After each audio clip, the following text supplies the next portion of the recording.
All right, today we're diving into a really critical moment in Zarathustra's story. It all hinges on the final words of a dying man. This is the parable of the shadowless devil. So let's set the scene. A big performance has just ended in total disaster. The crowd, they've already faded away, and we're left there in the quiet of the marketplace with a man who is right on the edge of death. But here's the thing. As he's facing the end, it's not the pain that's getting to him. It's not even the fact that he's about to die. No, it's something else, something way deeper, a terror that has him completely paralyzed. So what on earth could it be? Okay, so here we are. It's just Zarathustra and the fallen tightrope walker. The same crowd that was just being entertained has completely vanished, totally indifferent to this man's fate. A pretty stark picture, right? And this is the absolute key. The guy isn't afraid of just stopping, of blinking out of existence. He is utterly terrified of what comes next. It's this deep, metaphysical dread of judgment. Let's really get into what this terror is. He's convinced that some kind of devil, some evil agent, is the one who made him fall. And now he believes that same devil is just waiting to snatch his soul and drag it down to hell. Forever. That's the source of his agony. The source material calls this a metaphysical trial, and that's just the perfect way to put it. The real fight here isn't for his body. That's already a lost cause. The real battle is happening in his spirit, which is trapped by this fear of what comes after. So this is where Zarathustra steps in. But he's not about to offer some generic prayer or, say, everything will be okay. Nope. What he offers is something so radical, so completely unexpected, it changes everything. And there it is. Just an absolutely astonishing thing to say to a dying man. He doesn't argue about the devil. He just completely obliterates the whole battlefield. No soul means no hell. No hell means no devil to fear. He's saying your soul will be gone before your body is. With that one sentence, he pulls the rug right out from under the man's entire system of belief.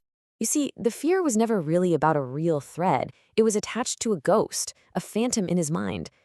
The second Zarathustra convinces him there's no afterlife, no cosmic courtroom to be judged in, poof, the fear just vanishes.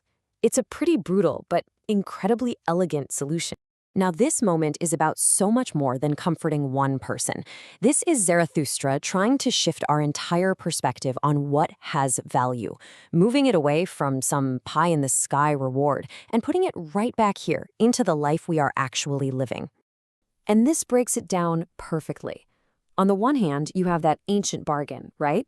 Suffer now, view your failures as sins, and just hope you get a reward in heaven later. But what Zarathustra is proposing is totally different.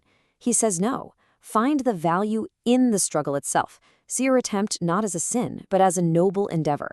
The striving, the trying, that's the reward. I mean, listen to that line. It's just so powerful. Zarathustra isn't feeling sorry for the guy because he failed. He's honoring him for his courage. He's reframing this man's entire life, not as a path to heaven or hell, but as a meaningful calling in its own right. This all plugs into this big idea called the spirit of becoming. It's this philosophy that says, hey, it doesn't really matter if you win or lose in the end. The beauty, the real value, the meaning, it's all found in the process, in the trying, the changing, the struggle to overcome. And what's so fascinating here is that this whole encounter doesn't just change the dying man's final moments, it actually changes Zarathustra himself profoundly. Think about it. He came to the marketplace as a preacher, talking down to the crowd. But this intimate, one-on-one moment, it completely transforms him. And get this, the words he uses to describe the man, he doesn't call him a sinner or a lost soul. He calls him a dead comrade. That implies they're equals, peers in the same struggle. He's showing respect, not pity. This is really the final piece of the puzzle for Zarathustra.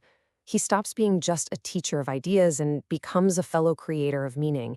He becomes someone who truly values and honors the courage of people who risk it all, right here, right now. So that leaves us with this final question to chew on. In our own lives, right, we're so often terrified of falling, of failing. But this parable asks us to maybe look at it differently. What if the fall isn't something to be ashamed of? What if it's actually a necessary, even beautiful, part of a life lived with real courage and meaning?